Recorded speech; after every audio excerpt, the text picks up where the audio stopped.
Greetings. Peace and blessings be upon you. Welcome to The Greater Struggle, Overcoming You. My name is Paul McCoy, and I'm your host. Here we inform you that not everyone needs a clinician, but everyone can use some encouragement.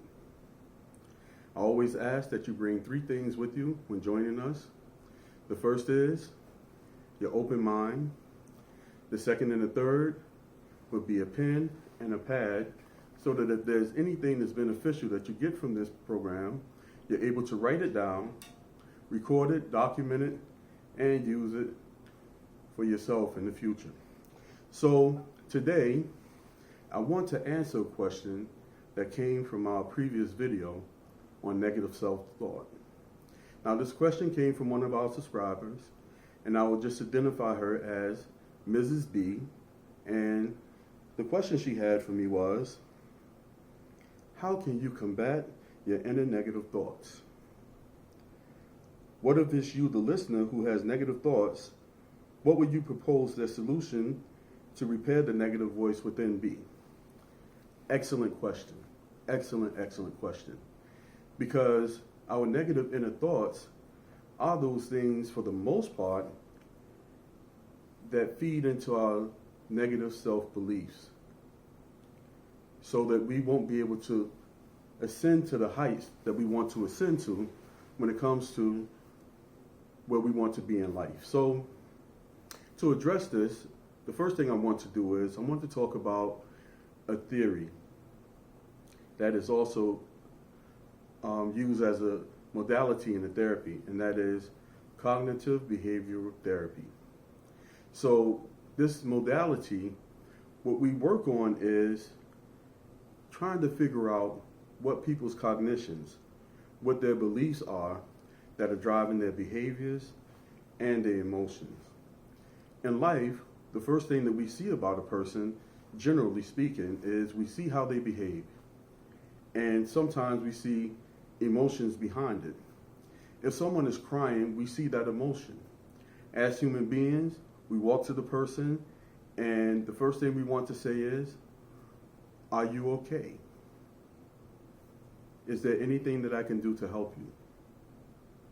And they may tell us what went on. We recognize it, and we try to help them if we can. We see behaviors in people, especially bad behaviors. When we see someone behaving badly, especially if we're older than them, we may go to them and say, hey, you shouldn't be acting this way. Why are you showing out? Why aren't you living the way or doing the things that you know that are right to do? We assume that. We see those behaviors, we see those emotions, and we address them. But the thing that we fail to address most of the time is, what are the beliefs, what are the cognitions that are driving those behaviors and those emotions? I'll give you an example. So you see someone who digs his hand into food, a plate of food, and you say, man, that's crazy. Why would they put their hand in food? Why don't they get a knife or a fork? Well, they may come from a culture where eating with the hands is the norm. That's their belief system. So anywhere they go, they're going to do that. We saw the bad behavior, we addressed the bad behavior, but we didn't address the cognition. We didn't address the belief. We see someone crying. And most of us, when we see people crying, the first thing we want to do is we want to soothe them because we think that we're making it better for them. But the reality is that human beings, it makes us really uncomfortable when we see people crying. So in order to soothe ourselves, we say to this person, everything is going to be okay. Which is, and I'm going to get to another word that we're going to talk about today, it doesn't allow you to deal with that person's cognition, their belief. So if a person's father died and you say everything is going to be okay, do you know that everything is going to be okay? You absolutely know that? That person may need to sit with that emotion for a while. You may need to address that person later on to see what they're thinking, what their beliefs are about their thinking. They may believe that nothing is ever going to be right again in their lives because their parent died. But if you're a person who went through that experience before yourself, you can start dealing with those cognitions, and you can help them to understand that the way they think may be a distortion. What is a distortion? A distortion is a way of thinking that has an emotional attachment to it that may not be correct because you're not looking at the situation in a realistic point of view. Again, if we go back to the person who may have just lost a parent and they say, my whole life is over, I'm never going to be able to push forward. I'm never going to be able to live a happy, productive life. Could that be a possibility? Sure. But there's so many people in this world. If you were born, then you may not have experienced a parent dying, but there are billions of people who have existed in history who lost parents, but they were able to put themselves back together and live happy, productive lives. So that could be a distortion. So when it comes to negative self-thoughts, what we're really talking about are what are our distortions? What is it that we believe about ourselves? What is it that we believe about events? What is it that we believe about how people think that have us thinking negatively, that won't allow for us to push forward and move in a direction that will help us to become the greatest us that we can possibly be? What are some of the most known distortions? One of those things is we make a catastrophe out of everything. You know what? I'm not going to try to do this because only the worst thing happens to me. Really? Only the worst thing happens to you? If you think that way, then more than likely only the worst things will happen to you. And when we do that, we do what's called another distortion. We disqualify the positives. How many times have we gone through some type of event and something bad happened, but we didn't think about the good things that happened? Come on. Oh man, this thing was so bad. Yeah, but you know what? You met people that you never knew that you would be able to meet. I didn't get hired, but you know what? Yeah, that was a bad thing you didn't get hired, but you know that if you go into the interview the next time, what you could do to make yourself better. If you're lacking a skill set, you can learn a different skill set that will make you more employable, more attractive to an employer. So we catastrophize things and then we disqualify our positives because we only think of the negatives. What about this one? And most of us do it. We jump to a conclusion. Somebody starts to say something, or we don't have enough information about a situation. The first thing we do is, oh, this thing is never going to work out for me because of something that happened to me in my past. What does your past have to do with your future, with your present? Yeah, it can be impactful in certain ways, but just because something happened this way today doesn't mean that it's going to happen this way tomorrow. Another thing that we do is, that is really, really distortive, is we believe that we could read people's minds. I'll give you an example. You like someone. You say, hey, let's go out for coffee, or let's go out to get lunch or dinner. The person says, you know what, right now isn't a good time. Maybe we could revisit this. When that person tells us that, we go back in our minds and we say, you know what, maybe that person didn't want to go out with me because they think I'm ugly, or they don't think I'm good enough for them. Is that the truth? Have you talked to that individual to find out if that was the truth? Most times, we don't have the courage to go ask someone that, so we run with that distortion, and it prohibits us from reaching that level that we want to reach.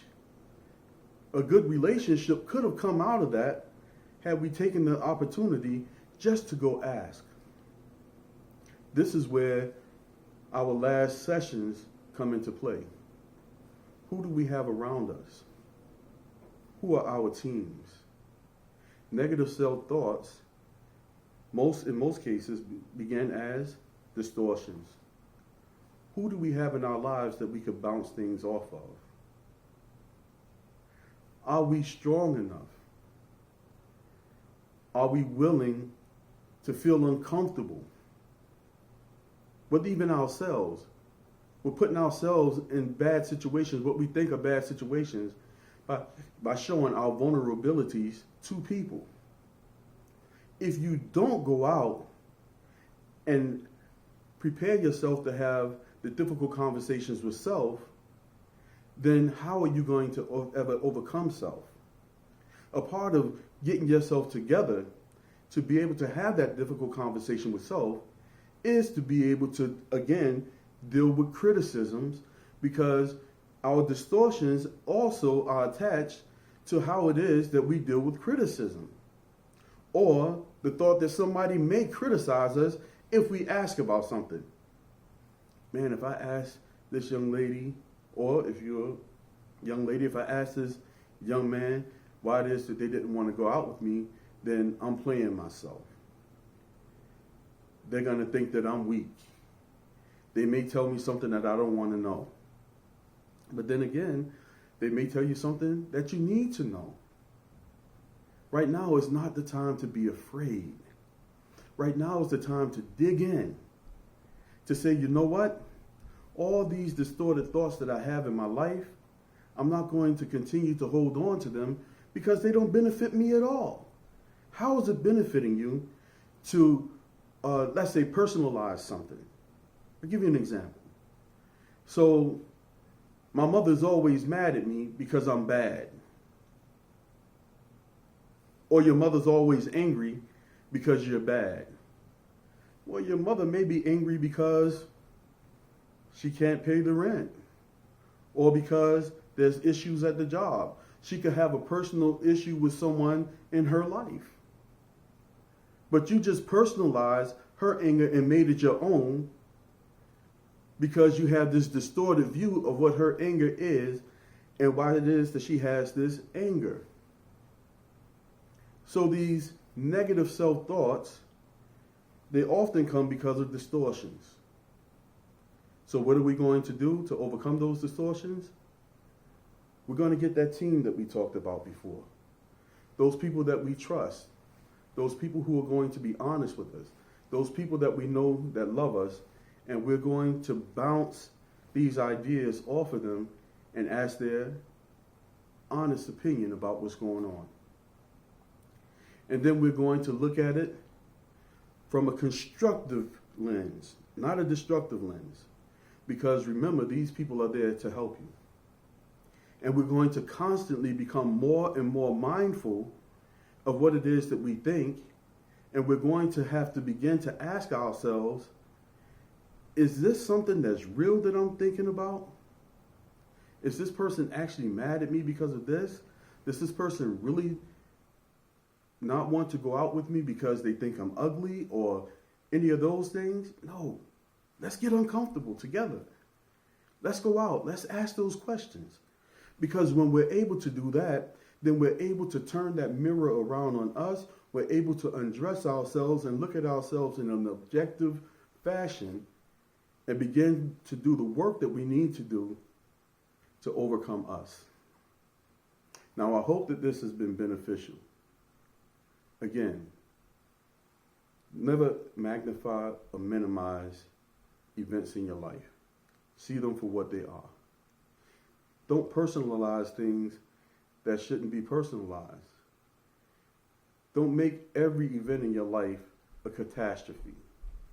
Don't think that you could read people's minds. Don't think in a magical way where you think because something happened this way one time that it will always happen this way all the time. Don't talk in absolutes, because nothing is absolutely written in stone other than the things that God has already ordained. And, that's my belief system. That's my cognition. So there's a lot of room for us to grow. Remember, when it comes to things for making yourself the best you, you're going to have to get uncomfortable. You're going to have to understand your why. You're going to have a team, and you're going to have the difficult conversations and ask yourself the difficult questions so that at the end, you're able to overcome you. Now, as a segue into our next situation, why is it that we don't want to internalize and begin to look at ourselves on the inside? It's because a lot of times we are afraid of what it is that we may find. But fear is really nothing.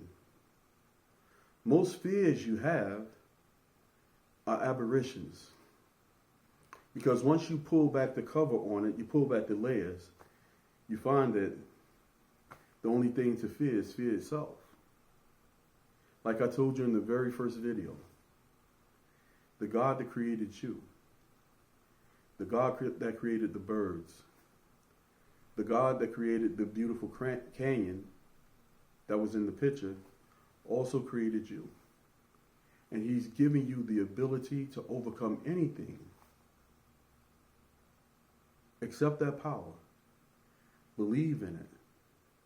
And let's take away those distorted thoughts and replace them with positive thoughts. Let's remove those self-limiting beliefs and replace them with self-elevating beliefs. Ms. B, I hope that answers your question. I hope that what we've talked about today was beneficial. If you got something out of it, please, again, push the subscribe button, smash the like button, leave comments down in the comment section below. Put your questions there if you have questions. And as always, if you attack that greater struggle, you can overcome you. Thank you very much. I look forward to meeting with you again. Have a blessed day.